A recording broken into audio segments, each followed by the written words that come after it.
Some legends are whispered, not because they're forgotten, but because people are too afraid to remember.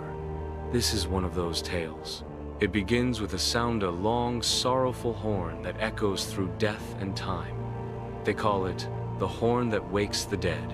Before kings and crowns, before written words, there was a war of horrors. For 100 years and a night, the earth shook beneath the weight of betrayal and blood. The battlefield was sealed by the gods themselves, not to be honored, but to be silenced. In the heart of that cursed ground lay a relic, a horn carved from human bones, bound in forgotten rites.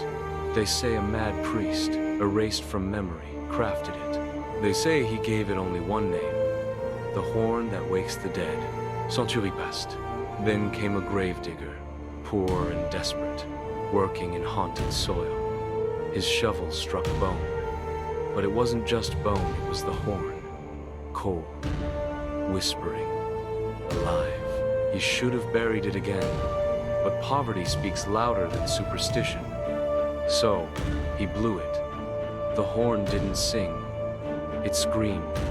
Candles died. Dogs howled. And the earth softened. Then came the fingers. Pale, wet, clawing. Not skeletons, not zombies, but something worse souls that hadn't forgotten. They rose, not lost, but awakened, and they were hungry. The village fell silent. Not even screams remained. Only the horn, sitting in the square, warm to the touch. It called again, and again. Every time it echoed, graves across the land stirred. Old war fields, plague pits, forgotten tombs.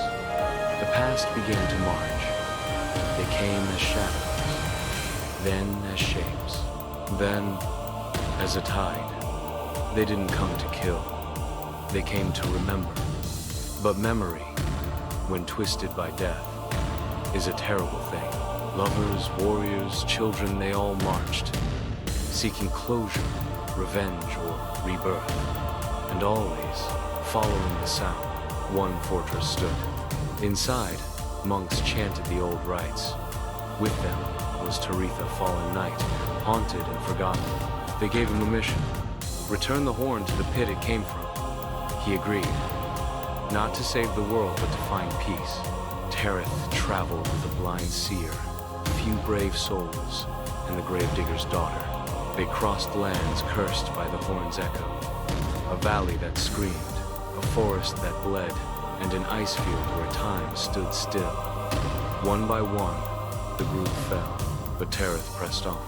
At the edge of the original battlefield, the dead circled, silent, waiting. The horn called to Tareth, promising resurrection, redemption, power.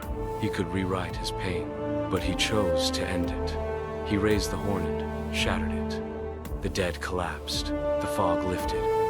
The wind was just wind. Tareth vanished. Some say he joined the dead he spared. Others say he walks, hornless but haunted. But on the darkest nights, a sound still echoes, faint, ancient, wrong. And those who know the tale, they pray it never grows louder, because some things should never be heard again. The horn that wakes the dead. Hit the subscribe button if you love this and would want more.